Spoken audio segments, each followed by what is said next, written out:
क्या बात है चिकने, इतना क्यों शर्मा रहे हो? नहीं वो विक्की क्या करे? कुछ मत बोलो, अपने आप अच्छा लगने लगेगा। क्या हो रहा है ये? हाँ? कौन है ये? बीवी है तेरी?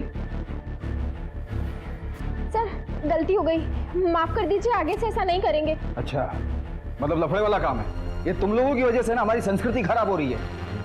कोर्ट में पेश करूंगा तुझे, ब्रेकिंग न्यूज चलेगी तेरी हर जगह, तब अकल ठिकाने आएगी तेरी। नहीं sir, I am sorry sir, बीवी बच्चों वाला आदमी हूँ सर। हम लोग अपनी संस्कृति, अपना कल्चर बचाने के लिए दिन रात मेहनत करते हैं यहाँ पे, और तुम लोग ये महंगी घड़ी, हाँ, ये महंगा मोबाइल और गले में चैन डालकर घूमता है। निकाल।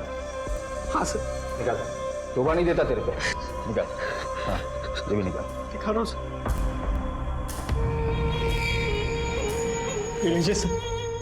और इधर देख, इधर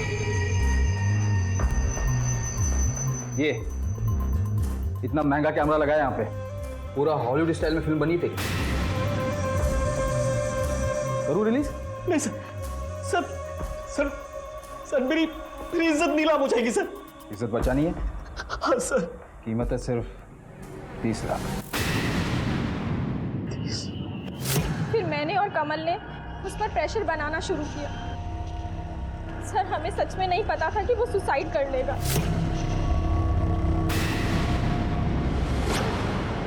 सर रतलाम के मानिक चौक पुलिस स्टेशन से खबर कंफर्म हो गई है। कमल दीक्षित एक सस्पेंडेड पुलिस सब इंस्पेक्टर था। सस्पेंडेड? जी सर, घूस लेते हुए पकड़ा गया था, फिर सस्पेंड कर दिया गया। घर पे भी कई दिनों से ताला लगा हुआ है। सतीश, इसकी सबसे बड़ी कमजोरी पैसा है। पैसे के लिए शिवा को फोन करेगा ही। हमें बस अब वेट करना है। बिल्डिंग में सभी से पूछताछ करो, देखो कि किसी के पास बच्चे की कोई इन्फॉर्मेशन है क्या। सर मैंने पूरी बिल्डिंग छान मारी पर बच्चे का कुछ पता नहीं। अकेले कहाँ जा सकते सर? दोस्तों रिश्तेदारों।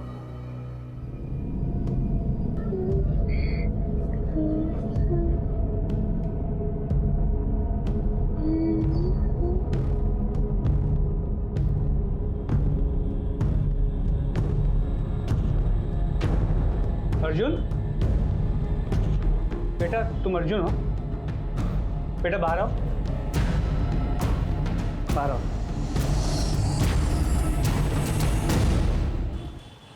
पुराने कपड़े देके नए बर्तन दे लो। ओम भूर्भुवः स्वः तत्सवितुर्वरेण्यं भर्गो देवस्य धीमहि धियो यो न प्रचोदयात्।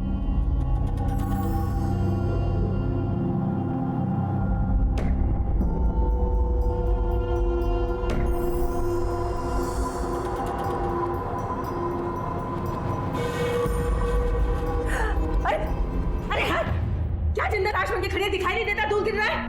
कोई काम ठीक से नहीं होता, देखो तो मुझे ही सारे काम करने पड़ रहे हैं। लो, अरे बच्ची का टिफिन तो लेके जा, भूखा मारेगी क्या उसको? जरा से भी अच्छे गुण नहीं है। अबे टुकुर टुकुर क्या देख रही है? स्कूल का टाइम नहीं हो गया? चलो बेटा स्कूल चलते हैं। किसी लायक नहीं है। सर बच्चा भी सहमा हुआ है। शायद उसने अपने माँ बाप को मरते हुए देखा हो, इसलिए बात करने की स्थिति में नहीं है सर। वो भी उसकी नानी उसे अपने साथ ले गई है। बच्चे को चाइल्ड साइकियाट्रिस्ट के पास ले जाओ, उससे बच्चे को मदद मिलेगी, लेकिन जरा संभाल के। बच्चे का ठीक होना और हमसे बात करना बहुत जरूरी है, क्योंकि सिर्फ वही है जो हमारी गुत्थी सुलझा सकता है। और हाँ, सुजीत के आस पड़ोस के लोगों से बात करो, दोस्तों से बात करो, पता करो कि ऐसा क्या हुआ जो उसने सुसाइड कर लिया। उसके रिश्तेदारों को ढूंढो और उनसे भी पूछताछ करो। सर जिया को तुम्हारी बहुत याद आती है। अच्छा, सिर्फ जिया को याद आती है? सभी को आती है। तुम घर कब आओगे? अभी तो नई साइट शुरू हुई है, काम सेटल होते ही आता हूँ। वैसे मुझे भी जिया की बहुत याद आती है, और तुम्हारी भी। I love you.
Sir Prakash Nagar case की डिटेल्स आ गए। सर मेन मार्केट में सुजीत के कपड़े की दुकान थी और पास ही में घर भी था।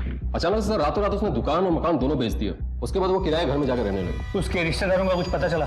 हाँ सर, उसका साला उसके साथ मिली थी। उन्होंने बताया कि बिजनेस में काफी ज्यादा लॉस हुआ है। उसके पड़ोसियों से, दुकान के अगल बगल वालों से कोई इन्फॉर्मेशन मिली? सर मार्केट वालों को कानों कान खबर भी नहीं है कि उसको कुछ लॉस भी हुआ था। सब ये बात सोच के शॉक्ड है कि अचानक से उसने चलते फिरते दुकान इतने सस्ते में क्यों बेच दी। इस सुजीत की पूरी कुंडली निकालो। सर अरे रुक, इतनी रात को कहाँ से आ रही है तू? तुझे पता नहीं आज मैंने जगराते पे जाना था अनिल के यहाँ? माँ जी मैं अभी खाना बना के दे देती हूँ। हाँ अरे रुक, तेरे गहने कहाँ हैं? माँ जी वो जौहरी को दिए पॉलिश करवाने के लिए, उन लोग कल लौटा देंगे। इतने तो पुराने नहीं हुए थे जो तूने पॉलिश करने के लिए दे दिए। वो जौहरी के यहाँ स्कीम चल रही थी। तो ये मंगलसूत्र क्यों नहीं दिया? माँ जी अगर इसे चमकाती तो इसमें लगे छोटे छोटे हीरे निकल जाते। मैं खाना बना देती हूँ। जुबान तो इतनी चपड़ चपड़ चलाती है, हीरे निकल जाते। खाना बनाएगी? इसकी शक्ल देखे तो अच्छी अच्छी भूख खत्म हो जाए। इससे अच्छा तो मैं जगराते में ही चली जाऊं, देर हो रही है मुझे।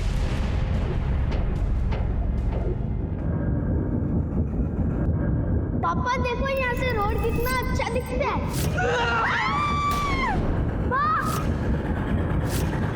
पापा अर्जुन! अर्जुन क्या हुआ बच्चे, रो क्यों रहा है? बुरा सपना देखा क्या? अच्छा बड़ी मम्मा है ना तेरे पास? हाँ तो फिर क्यों लड़ेगा? अच्छा अच्छा सोएंगे सोएंगे सोएंगे। अभी मेरे पास हो जा। अच्छा अच्छा अच्छा मेरे बच्चों।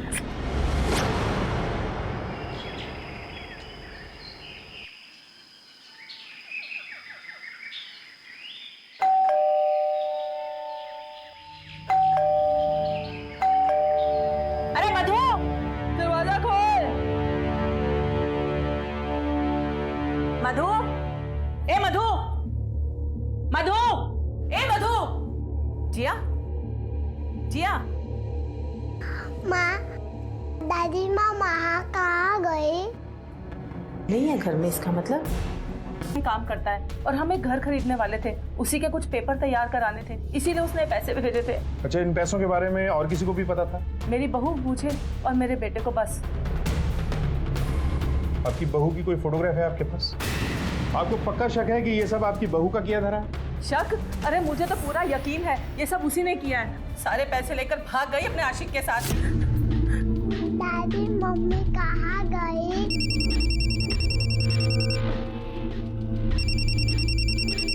फोन भी नहीं ले गए साथ में। किसके साथ अफेयर चल रहा था उसका? अरे मुझे क्या पता वो कलमुहा कौन था। हमें तो बस रोज कहकर ये निकलती थी कि छोटी बच्ची को स्कूल छोड़ने जा रही है। बाद में पता चला कि स्कूल जाती ही नहीं थी। एक्चुअली जिया 4-5 दिनों से स्कूल नहीं आ रही है। क्या? जिया 4-5 दिन से स्कूल नहीं जा रही? क्यों नहीं महारानी, तू रोज जिया को छोड़ने स्कूल जाती है ना, फिर उसको स्कूल से फोन कैसे आ गया कि वो स्कूल नहीं आ रही? माँ जी वो अपनी जिया नहीं, कोई और जिया होगी जो शायद स्कूल नहीं आ रही होगी। मैं आज ही स्कूल जाकर बात करती हूँ। अब कोई जवान औरत झूठ बोलकर घर से निकलेगी तो साफ साफ है ना अपने आशिक से ही मिलने जा रही है। पैसे तो गए गए, हमारी इज्जत भी चली गई। कोई जाता है क्या ऐसे छोटी सी बच्ची को छोड़कर? अगर सास की बात सही निकली कि मधु का किसी के साथ अफेयर चल रहा है, तो ऐसा भी हो सकता है कि सारा पैसा मधु लेकर भाग गई हो, क्योंकि अमूमन ऐसे केसेस में औरतें छोटे बच्चों को घर छोड़कर भाग जाती है। सतीश अगर मधु का वाकई किसी के साथ चक्कर चल रहा है तो उसके कॉल रिकॉर्ड्स में जरूर कुछ ना कुछ निकलेगा। इसकी कॉल डिटेल्स निकलवाओ और इनके मोहल्ले वालों के साथ साथ जिया के स्कूल में भी पूछताछ करो। Okay sir. सास बहू का ड्रामा चलता रहता था हमेशा घर में, रोज किचकिच। दोनों की कभी नहीं पटती थी, हमेशा क्लश हुआ करता था। सास तो बहू को दिन रात ताने देती थी और दहेज के लिए बहू की नाक में दम कर रखा था। मधु का किसी के साथ चोरी छिपे कोई चक्कर चल रहा था? मधु और रोनित एक दूसरे से बहुत ज्यादा प्यार करते थे और उन्होंने अपनी मम्मी के खिलाफ जाकर शादी की थी। बस इसीलिए श्रद्धा आंटी मधु को बिल्कुल भी पसंद नहीं करती है।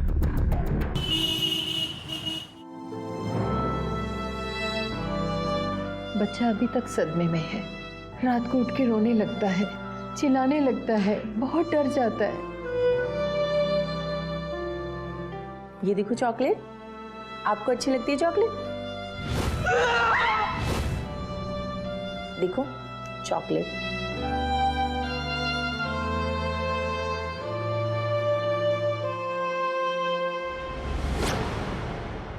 सर, मोहल्ले वाले तो कह रहे हैं कि सास बहू में पड़ती ही नहीं थी। दहेज को लेकर सास हमेशा बातें सुनाती थी बहू को। फिंगरप्रिंट्स रिपोर्ट से कुछ मिला? सर, अलमारी में टोटल 3 फिंगरप्रिंट्स मिले। एक शारदा देवी के, घर के बाकी सामान के साथ मैच करके देख लिया। दूसरे फिंगरप्रिंट मधु के, लेकिन तीसरे फिंगरप्रिंट अलमारी और गेट के अलावा कहीं नहीं मिला। सतीश, ये तीसरे फिंगरप्रिंट्स किसके हो सकते हैं? सर, मधु के पति तो दुबई में रहता है, घर पे किसी का आना जाना भी नहीं है। मधु की कॉल डिटेल से कुछ मिला? सर, कॉल डिटेल देख के लगता तो नहीं है किसी के साथ उसका चक्कर चल रहा था। और मधु का रूटीन सिंपल है, जिया को स्कूल लेकर जाती है और स्कूल से घर वापस ले आती है। जिया के स्कूल में पूछताछ करो, हो सकता है वहां से कोई ना कोई सुराग मिले। Okay sir.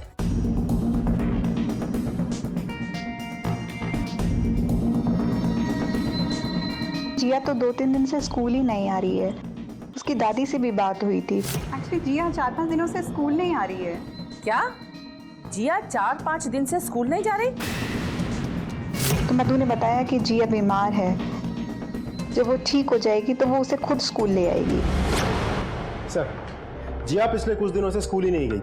मतलब शारदा को जो फोन आया था वो सही था। मधु बच्ची को लेकर स्कूल के लिए निकलती थी लेकिन स्कूल नहीं जाती थी। सतीश, इस मधु का पिछले 2-3 महीने का मोबाइल लोकेशन ट्रेस करो। Okay sir. और इस मधु के माँ बाप से भी मिलते हैं। जिया? हाँ जिया? पापा पापा, मम्मी कब आएगी? जल्दी आएगी बेटा। रोनित, आ गया तू? सुन ली अपनी बीवी की करतूत? और तू अब नहीं आने वाली तेरी मम्मी? हाँ, देख लिया ना, कहा था ना मैंने, मत सड़क से उठा के ला उसे। ले गई ना सारे पैसे भाग के। माँ, मधु ऐसा कुछ नहीं कर सकती। कुछ नहीं कर सकती तो मैं पागल हूँ? झूठ बोल रही हूँ? अरे कुछ दिन पहले सारे जेवर गायब थे उसके, सिर्फ मंगलसूत्र था गले में। बेच दिए होंगे और क्या? सिर्फ मंगलसूत्र था? हाँ, सिर्फ मंगलसूत्र था। माँ, मधु जरूर किसी मुसीबत में। मैं अभी आता हूँ। तू कहाँ चल दिया? सर, मेरी वाइफ का कुछ पता चला?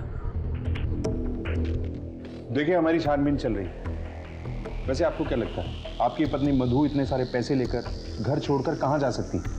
सर, मैं आपसे कह रहा हूँ वो जरूर किसी मुसीबत में। तुमको कुछ बताना है, प्लीज जल्दी आ जाओ ना।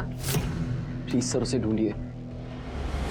क्या मधु के गायब होने का कारण रोनित की गैर मौजूदगी है, या श्रद्धा की कोई करतूत, या फिर कोई और ही वजह है जो अब तक सामने नहीं आई है? बेटा, अंकल को बताओ।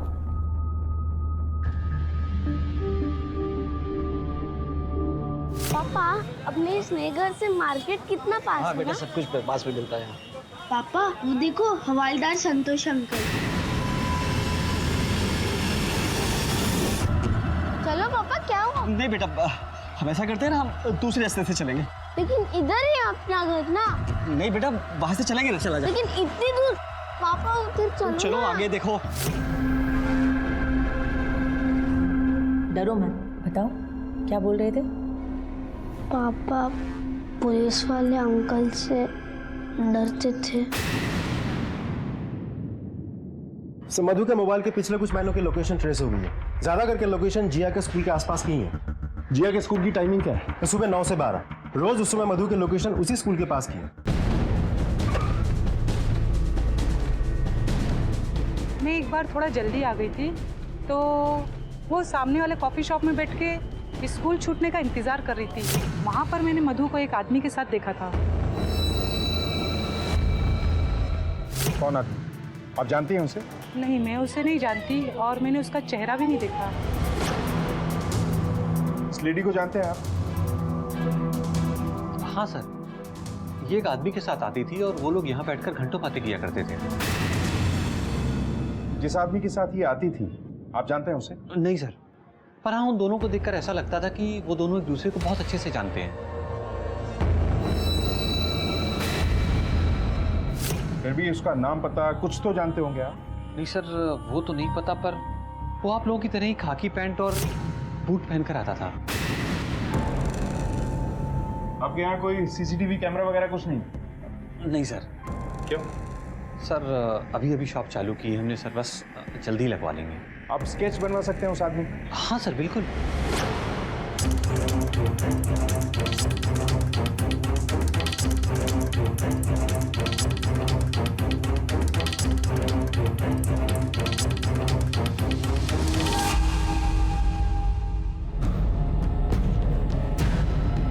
ये वो आदमी?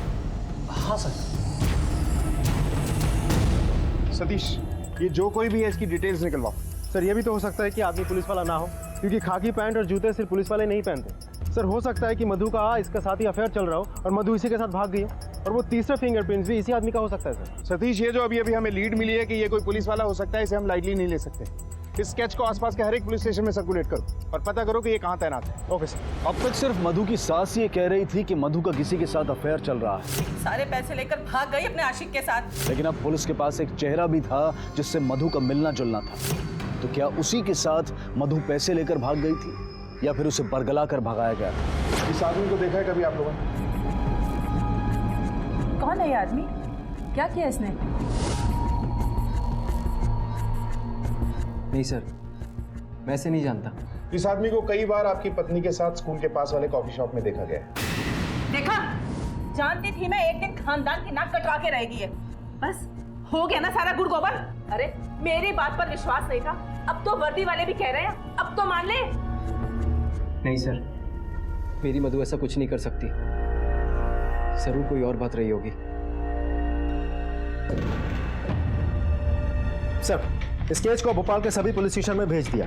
पूरे भोपाल शहर में ऐसा कोई पुलिस वाला है ही नहीं सर। सारे खबरियों, बीट चौकी और पूरे एमपी में स्केच को सर्कुलेट करो। ये जो कोई भी है इसकी पूरी जानकारी निकालो। इसकी पूरी कुंडली चाहिए मुझे। घर गृहस्थी संभालने वाली एक आम स्त्री मधु के इस तरह अचानक अपनी बेटी जिया को छोड़कर गायब हो जाने से रौनित की जिंदगी में खलबली मच गई थी। लेकिन रौनित का मधु के प्रति अटल विश्वास पुलिस को इस तहकीकात में दूसरे और सिरे तलाशने के लिए मजबूर कर रहा था। क्या कोई पुलिस वाला वाकई इसमें शामिल था या फिर महज इस खाकी वर्दी को इस्तेमाल किया जा रहा था?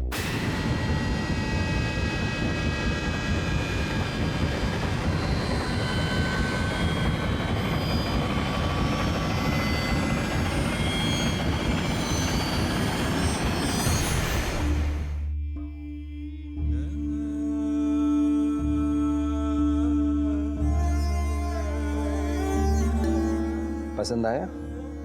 बहुत ज्यादा। पर अब क्या तुम बस वाइफ को गिफ्ट देके खुश करते रहोगे? यहाँ घर पे नहीं आओगे? बस ये प्रोजेक्ट खत्म होते ही आता हूँ। मुझे तुमको कुछ बताना है, प्लीज जल्दी आ जाओ ना। पापा मम्मी कब आएगी? बहुत जल्दी आएगी बेटा। सर ये मधु का इस आदमी के साथ कोई लेना देना नहीं था, कोई चक्कर नहीं चल रहा था, तो इससे मिलती क्यों थी? सतीश, हेलो? हाँ क्या?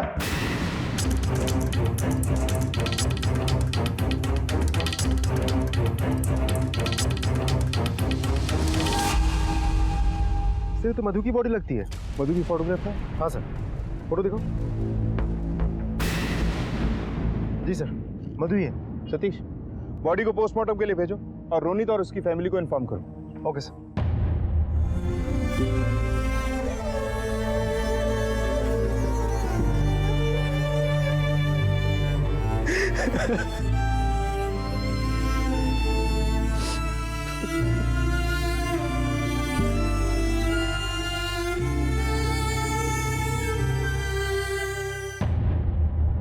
सर मधु की पोस्टमार्टम रिपोर्ट। मौत गला दबाने से हुई है। शरीर पे स्ट्रगल के निशान भी है। जिस दिन मधु गायब हुई थी मौत उसी दिन हुई। और कुछ? सर अब तक तो कुछ नहीं, कोई इन्फॉर्मेशन हाथ लगते ही अपडेट करता हूँ। Good sir.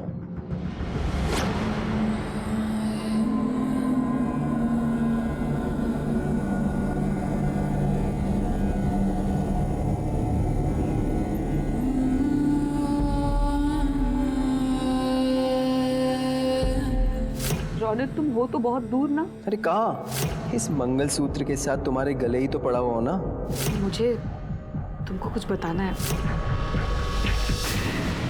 सर मेरी बीवी का मंगलसूत्र मिसिंग है। आपको उसकी बॉडी पर ही मिला था। हमें कोई मंगलसूत्र नहीं मिला। सर ये मंगलसूत्र मैंने उसे दुबई से ला कर दिया था। वो कभी भी इसे अपने गले से नहीं उतारती थी। तेरे कहने का है? माँ जी वो जौहरी को दिए पॉलिश करवाने के लिए। तो ये मंगलसूत्र क्यों नहीं दिया? तुमको कुछ बताना है, प्लीज तुम जल्दी आ जाओ ना।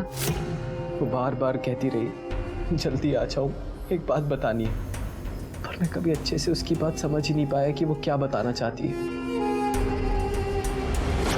बेटा इसे ध्यान से देखो और बताओ कि क्या आप इन्हें जानते हो? हाँ, इस अंकल को पापा ने पैसे दिए थे।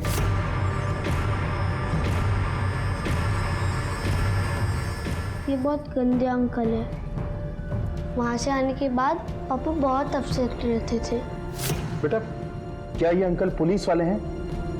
पुलिस वाले हैं कि नहीं पता नहीं, पर पापा जब कभी भी किसी भी पुलिस वाले को देखते तो वो डर जाते।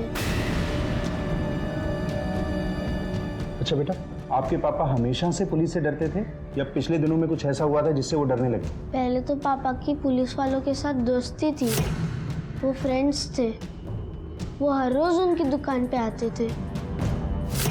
पर 3-4 महीने से पापा पुलिस से डरने लगे और फिर किसी भी पुलिस वाले को देख के अपना रास्ता बदल देते थे। ठीक है, आप इसे ले जा सकती हैं। चलो दोनों ही केसेस में एक आदमी का इन्वॉल्व होना और सुजीत का पुलिस से डरना। सतीश, पुलिस के सारे रिकॉर्ड चेक करो और देखो कि ये स्केच किससे मिलता है। मुझे इस आदमी की पूरी आइडेंटिटी चाहिए। जो खाकी वर्दी एक आम इंसान को सुरक्षा मुहैया कराती है, उसी खाकी वर्दी का उस इंसान के मन में ऐसा कौन सा खौफ बैठ गया था जिसे निकाल पाना उसके लिए नामुमकिन हो गया था। जो खाकी वर्दी कानून और सुरक्षा का प्रतीक है, उसी खाकी वर्दी वालों ने ऐसा क्या कर दिया था कि जिसके डर से इस इंसान ने इतना बड़ा कदम उठा लिया था।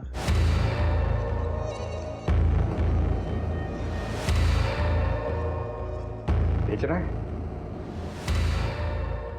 आपको थोड़ा इंतजार करना पड़ेगा क्योंकि दुकान अभी खुली है, कैश मंगवाना पड़ेगा। आप बैठिए ना।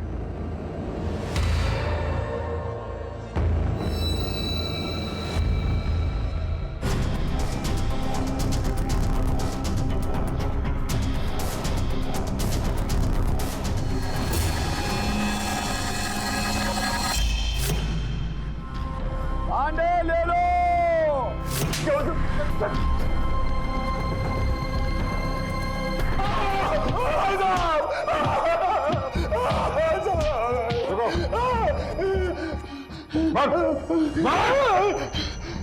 साहब, वो मंगलसूत्र मुझे रास्ते में पड़ा मिला था साहब।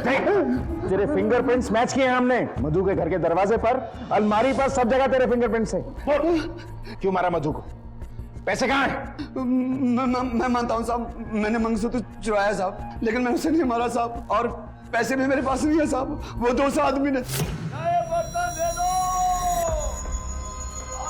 बर्तन वाले इधर इधर। हाँ साहब, भांडे चाहिए। पैसे कमाना चाहता है? पैसे? अबे चिल्लर की नहीं, हजारों की बात कर रहा हूँ। हजारों? काम कम, दाम ज्यादा। साहब काम क्या करना होगा साहब? देख, तेरे काम की वजह से यहाँ के घरों में जाना जाना तेरा, कौन कितना मालदार है, कितना पैसा किसके पास है, ये तो तू जानता ही होगा। बस तुझे एक छोटा सा काम करना है। ये पैसे वाले लोग हैं ना, अपने घरों में पैसे कहाँ रखते हैं इसका अंदाज़ा लगाना और मुझे बताना है। इसमें फंसमाते ना साहब। अरे पुलिस वाले के होते, डरने का नहीं। ये देख,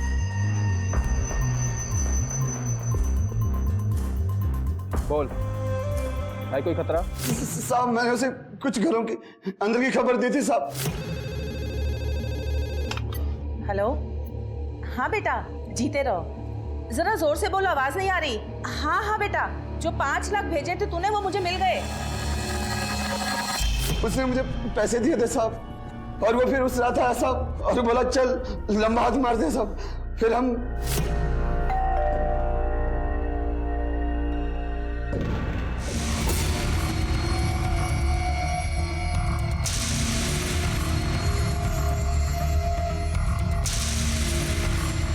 उसने मुझे चुना लगा दिया साहब, 10,000 रुपए देकर भगा दिया उसने, और धमकी दी साहब कि मैं पुलिस वाला हूँ, कोई लंबा केस बनाकर जिंदगी में जेल में सड़ा देगा साहब। मैं डर गया था साहब। फिर मुझे याद आया साहब कि मधु के गले में कीमती मंगलसूत्र था साहब। मैंने उस औरत की लाश ठिकाने लगाने के वक्त उसका मंगलसूत्र चुरा दिया था साहब। मैंने सोचा साहब उसे बेचकर कुछ पैसे मिल जाएंगे साहब। यही है वो पुलिस वाला? हाँ साहब, यही था वो पुलिस वाला साहब। तूने बहुत सारे पैसे वालों की जानकारी दी थी ना उसे, हमें उन सब के नाम और एड्रेस चाहिए। सर सुजीत और मधु दोनों का केस रिलेटेड है, क्योंकि उस फेरी वाले ने सुजीत और मधु दोनों की इंफॉर्मेशन उसको आपको दी है, और जितनों की भी जानकारी दी उन्होंने सुसाइड कर ली या फिर अपने जिंदा रहने की कीमत दी। उसने तो शहर ही छोड़ दिया। ना कोई फिंगर ट्रेस, ना कॉल ट्रेस। सतीश, हमारा सामना हमारे ही तरह पुलिस की ट्रेनिंग लिए हुए एक आदमी से हो रहा है। सर पुलिस वाला जो भी हो, भोपाल शहर में तो पोस्टेड नहीं है और वारदात इसी शहर में कर रहा है। सर एक बात मुझे समझ में नहीं आ रही है कि आदमी या औरत जो भी इसे पैसे दे रहा है क्यों दे रहा है, और ये पुलिस वाला क्यों पैसे ले रहा है? ये तो यही आदमी बताएगा, बस एक बार हमारी गिरफ्त में आ जाए। ना कोई फिंगरप्रिंट छोड़ता है, ना नाम, ना डिटेल, ना कुछ। सतीश, इस आदमी की एक कमजोरी है जो हमारे काम आ सकती है। वो क्या है सर? पैसा। ये अपने अगले शिकार पर नजर बनाए बैठा होगा। इस फेरी वाले ने जितने भी घरों की खबर इसे दी है, सब पे नजर रखो। फेरी वाले से मिली जानकारी के आधार पर पुलिस अब उन लोगों पर अपनी तहकीकात का दायरा सीमित कर रही थी जिन्हें अपनी कार्य प्रणाली के तहत वो अपना शिकार बना सकता था। पुलिस की शक की सुई अब एक जगह पर आकर टिक गई थी और पुलिस कोई चांस नहीं लेना चाहती थी। सर अभी प्रिया साहनी ने बैंक से एक बहुत बड़ी रकम निकाली है। अपना एक कांस्टेबल उसके पीछे पीछे चल रहा है, उसके हर मूवमेंट की जानकारी दे रहा है। उससे बोलोगे नजर रखे उस पर। यस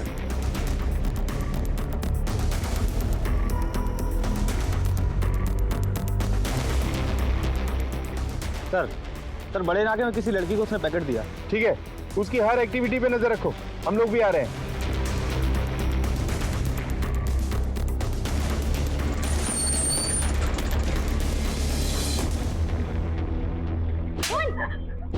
तुम प्रिया को पैसे दे रही थी, बता तुम्हारा उस लुटेरे आदमी के साथ क्या कनेक्शन है? बोल। बताती हूँ, मैं सब बताती हूँ। उसका नाम कमल है, वो रतलाम में अभी PSI, पर कुछ ही दिन हुए वो यहाँ आया है। मैं उसे बचपन से जानती हूँ।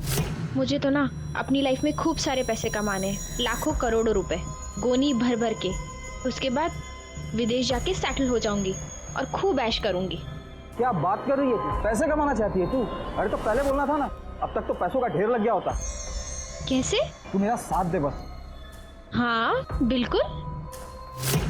सर उसने मुझे कम हो गई। कमल दीक्षित एक सस्पेंडेड पुलिस सब इंस्पेक्टर था। सस्पेंडेड? जी सर, घूस लेते हुए पकड़ा गया था, फिर सस्पेंड कर दिया गया। घर पे भी कई दिनों से ताला लगा हुआ है।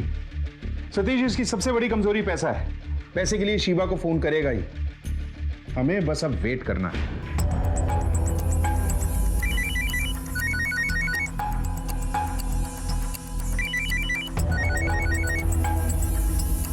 कौन उठा? हाँ पैसे मेरे पास ही है। वहीं मिलते हैं, हमेशा वाली जगह पे। ठीक है।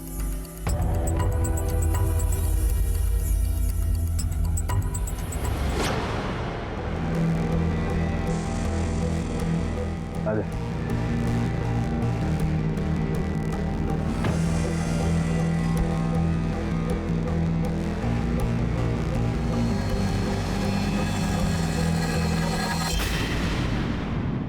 अली, रुक,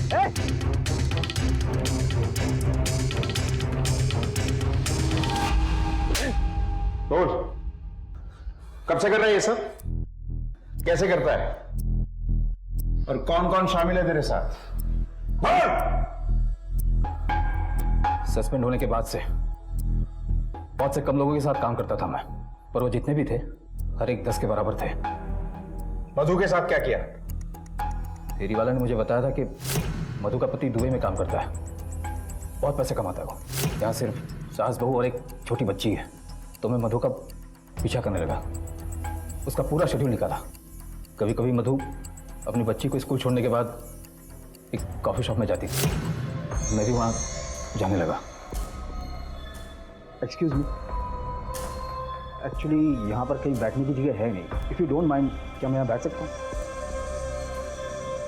ठीक है, ओके। Thank you. वेटर, एक कॉफ़ी दो। मैं कॉफ़ी शॉप में डेली जाने लगा था, रोज़ मिलता था मधु से। मैं बहुत कोशिश की, इंटेलिजेंट बन के, इमोशनल बन के हंसता था मैं उसके साथ, हंसाता था उसे, ताकि वो मेरे प्यार के जाल में फंस जाए, पर वो नहीं फंसी। तो फिर मैंने एक दिन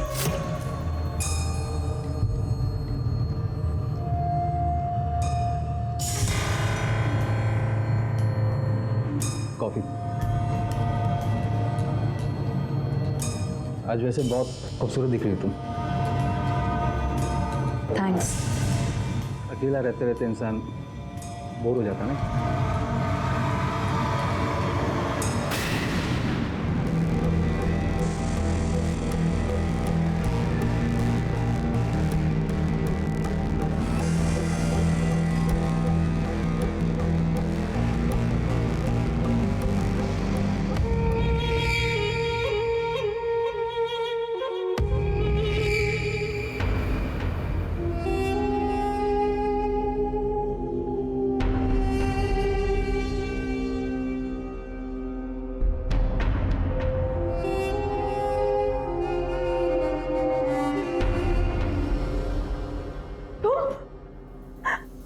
ये सब क्या है?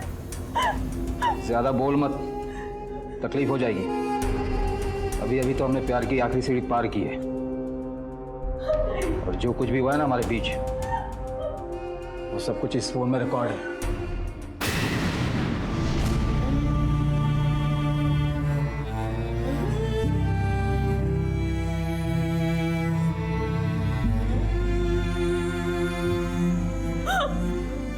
ये तुमने क्या किया? मैंने तुमको दोस्त समझा था। अगर तू चाहती है ना तेरी ये रिकॉर्डिंग तेरे पति, सास और समाज के सामने ना जाए, तो 30 लाख का इंतजाम कर। 30 लाख? मधु को मारने का कोई इरादा नहीं था मेरा, और उसके पास पैसे होने के बावजूद वो आनाकानी कर रही थी देने में। ये लो। ये सब क्या दे रही है? पैसे चाहिए मुझे। देखो, मैं इतने सारे पैसे कहाँ से लाऊंगी? मेरा और मेरे पति का जॉइंट अकाउंट है। अगर मैं पैसे निकालूंगी तो उनको पता चल जाएगा। ज्यादा नाटक मत कर, मुझे पता है तेरे घर में कैश है, वो किस दिन काम आएगा। ठीक है, मैं सब कुछ अरेंज कर लूंगी। इसलिए उस रात में मधु के घर गया पैसे लेने के लिए। अब तक तुम्हारी बातों में आकर मैंने बहुत कुछ गलत कर दिया। अब मैं गलत नहीं करूंगी। तुम चले जाओ। क्या करेगी? आपकी वर्दी का बहुत गलत इस्तेमाल किया तुमने। मैं सबको बता दूंगी। छोड़ो, छोड़ो, लोगों को। चिल्ला रही थी वो जितना चिल्ला रही थी ना, उतना ही मैं उसका गला दबाते जा रहा था, और इसलिए मैंने उसे हमेशा के लिए शांत कर दिया। पुलिस जनता की रक्षक होती है, भक्षक नहीं। तुझ जैसे पुलिस वालों की वजह से जनता पुलिस वालों पे भरोसा करने से कतराती है।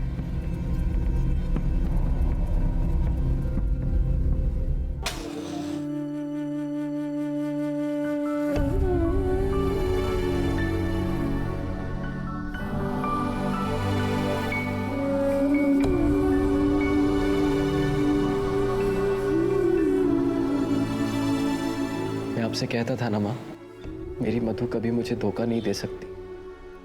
बस दुख सिर्फ इस बात का है कि मैंने कभी उसे इतनी आज़ादी नहीं दी, इतना विश्वास नहीं दिलाया कि वो अपनी कोई भी परेशानी मुझसे कह सके।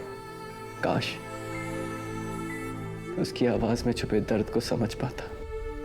जब अपनों के साथ संवाद रुक जाता है तभी हम गैरों का सहारा लेते हैं, जाने अनजाने अजनबियों पर भरोसा कर बैठते हैं और अपराध का शिकार बन जाते हैं। अगर वक्त रहते मधु ने अपने साथ हो रही घटनाओं के बारे में रौनक को बताया होता, या शारदा ने अपनी बहू को इतनी आजादी दी होती कि वो अपनी परेशानियां उनके साथ बांट सके, तो आज ये नौबत नहीं आती। अगर सुजीत ने पुलिस की मदद की होती, इस मुजरिम को बेनकाब किया होता, तो ना सिर्फ उसकी बल्कि उसके जैसे कई इंसानों की जान बच सकती थी।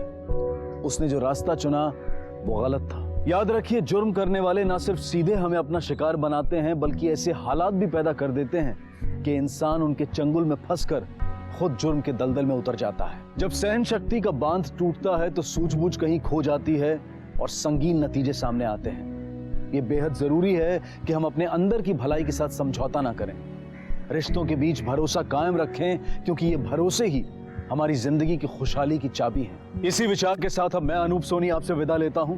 फिर मुलाकात होगी अगले एपिसोड में एक और चौंका देने वाले केस के साथ। तब तक अपना और अपने परिवार का ख्याल रखें और देखते रहें क्राइम पेट्रोल डायल 100। सबक एक को सीख हम सब